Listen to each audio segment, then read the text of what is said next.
Sebelum kami menjelaskan mengenai temuan-temuan yang ada dalam laporan ini, ada baiknya untuk saya setting the konteks terlebih dahulu mengenai industri hijau.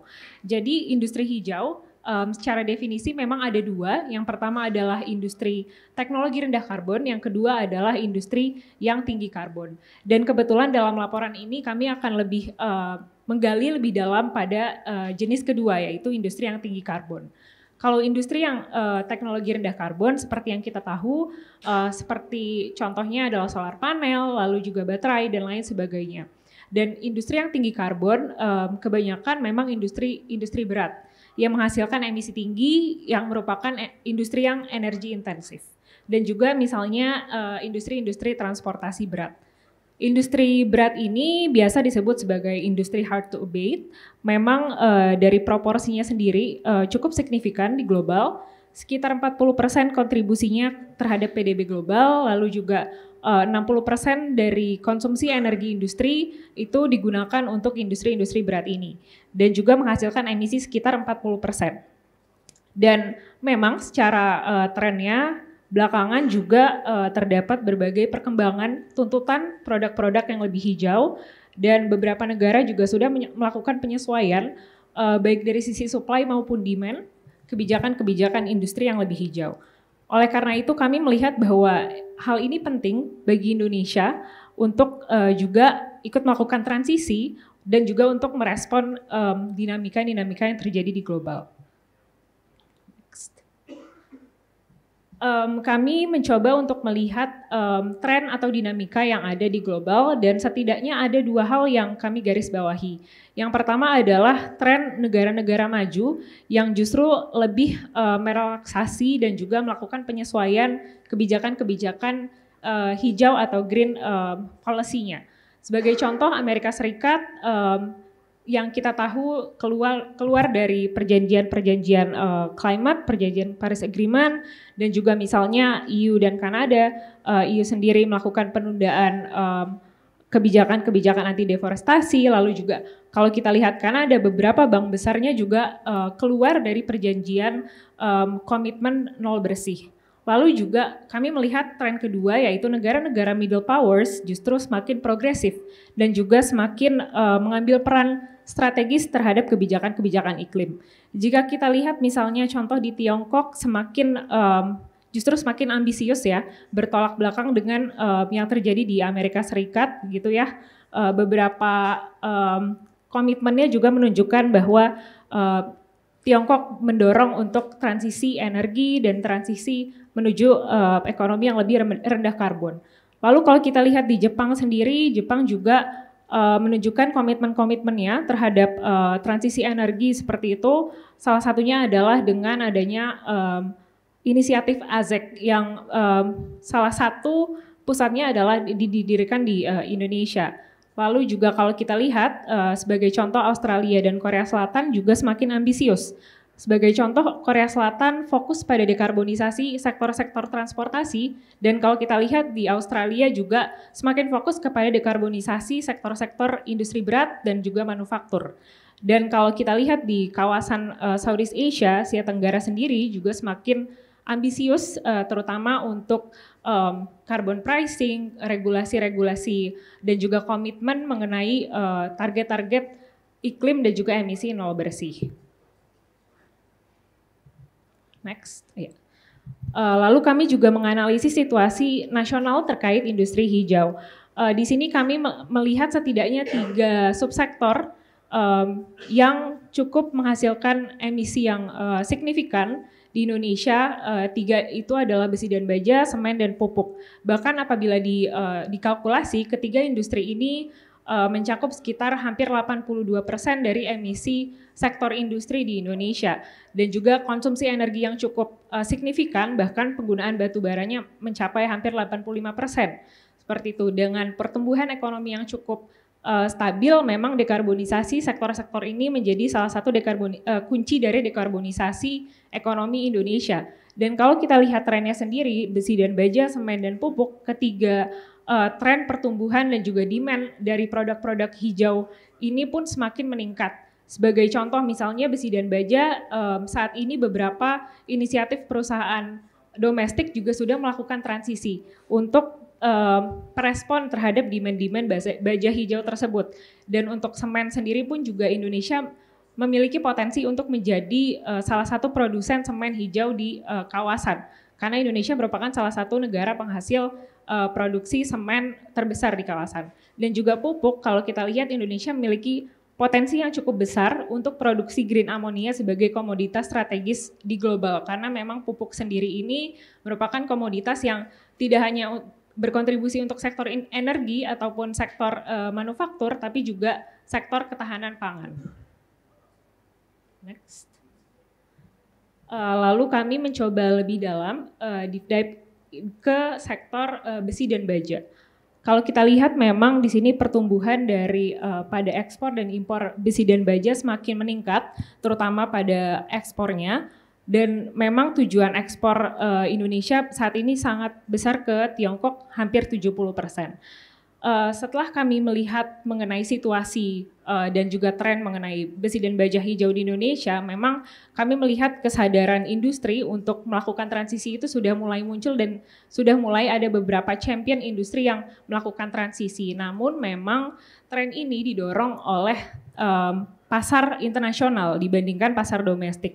Dan karena memang dari harganya sendiri cukup signifikan bertambahnya apabila baja itu menjadi baja hijau, oleh karena itu kurang bisa kompetitif dengan produk-produk domestik seperti itu. Dan juga sebenarnya di sisi lain produk-produk impor baja banyak juga yang masih belum memenuhi standar lingkungan sehingga menciptakan persaingan yang kurang adil. Dan di sisi lain tantangan regulasi dan kebijakan di Indonesia saat ini memang masih terfragmentasi dan juga belum ada kerangka kebijakan yang menyeluruh. Sebagai contoh kalau kita lihat di India mereka sudah memiliki Green Steel Taxonomy seperti itu. Jadi sudah ada ekosistem yang terbentuk begitu dari baja hijau. Dan juga kalau kita lihat tantangan implementasinya sendiri, penggunaan energi memang masih menjadi tantangan karena masih bergantung pada batu bara. Dan beberapa teknologi yang sudah ada, misalnya electric arc furnace itu sudah mulai diadopsi, namun memang belum banyak industri yang menggunakannya.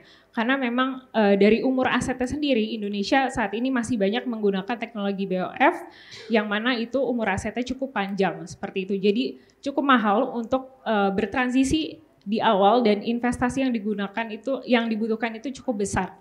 Nah, itu merupakan tantangan pembiayaan karena memang resiko yang tinggi dan juga belum ada jaminan insentif dan juga risk sharing, dan beberapa skema insentif yang sebenarnya bisa dieksplor lebih lanjut adalah misalnya adanya tax holiday, skema pembiayaan hijau lain, dan juga terintegrasi dengan ESG score yang sebagai dasar dari pinjaman misalnya.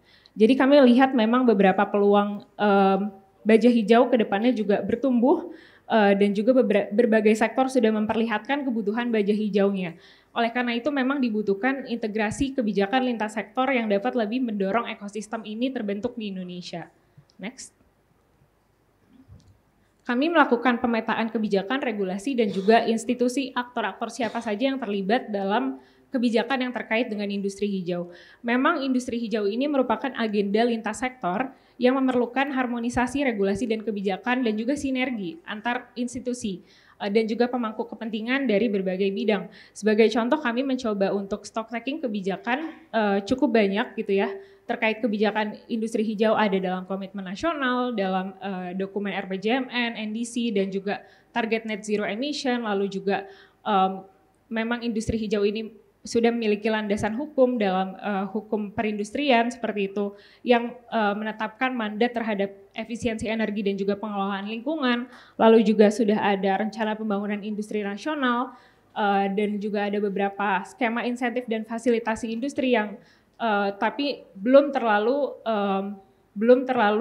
menekankan pada industri hijau seperti itu.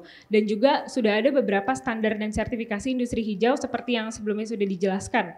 Dan juga contoh regulasi lain adalah juga terkait pengelolaan lingkungan yang saat ini di bawah oleh Kementerian Lingkungan Hidup seperti itu. Dan juga dari sisi manajemen efisiensi energi sudah ada mandat beberapa mandat terhadap efisiensi energi apabila industri tersebut melewati batas energi tertentu seperti itu, dan juga mengenai pengembangan energi terbarukan seperti yang kita tahu beberapa saat lalu kita telah ada RUPTL yang baru seperti itu, dan juga pembiayaan hijau terkait dengan industri hijau, dan yang terakhir adalah terkait carbon pricing atau nilai ekonomi karbon. Dan sebenarnya banyak sekali aktor dan institusi terkait industri hijau yang juga terlibat di dalamnya, dan tidak hanya kementerian teknis tapi juga kementerian koordinator.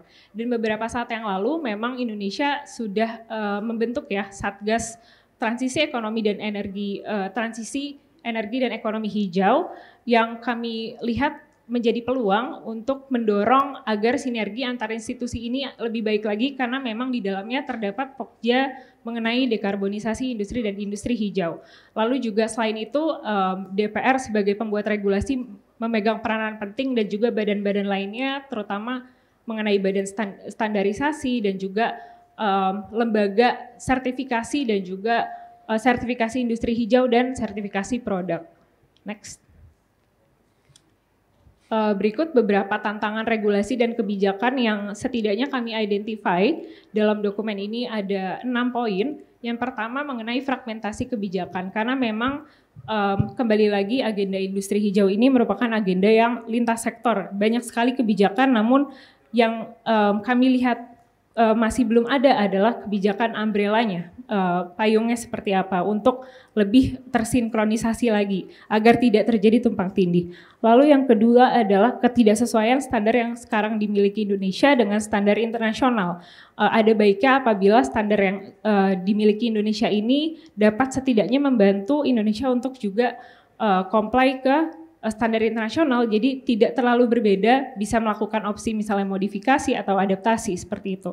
Lalu juga mayoritas kebijakan industri hijau di Indonesia masih bersifat sukarela, sehingga memang menyebabkan dorongan yang cukup lemah terhadap industri untuk mengadopsi praktik-praktik yang lebih berkelanjutan. Dan juga kebijakan dari sisi demand yang kurang memadai, misalnya tadi produk hijau belum kompetitif di pasar domestik sehingga butuh dorongan misalnya dengan pemerintah mengeluarkan kebijakan green public procurement dan lain sebagainya. Dan juga yang terakhir kapasitas kelembagaan serta sistem evaluasi implementasi yang masih terbatas. Dan juga sebenarnya tidak kalah penting adalah kebijakan infrastruktur pendukung juga untuk mendorong industri hijau, seperti misalnya kebijakan energi. Karena memang industri hijau sendiri ini juga membutuhkan pasokan energi yang bersih. Jadi kebijakan-kebijakan pendukung juga menjadi penting. Boleh next? Ini ada beberapa rekomendasi kebijakan sebenarnya berdasarkan tantangan-tantangan yang sudah diidentifikasi tadi. Mungkin saya cepat saja. Yang pertama adalah memang penguatan kebijakan yang terintegrasi untuk mendorong agenda industri hijau. Yang kedua adalah harmonisasi standar serta sertifikasi industri hijau. Yang ketiga mengenai pengembangan ekosistem permintaan terhadap produk hijau, misalnya dengan adanya green public procurement, lalu juga reformasi kebijakan energi untuk mendukung industri hijau. Yang kelima yaitu adalah penerapan carbon pricing yang menyeluruh di sektor industri, karena saat ini memang belum terlalu fokus kepada sektor industri. Dan yang terakhir adalah pengembangan skema pembiayaan inovatif untuk berbagi risiko atau risk sharing. Terima kasih, sekian dari kami. Selamat berdiskusi.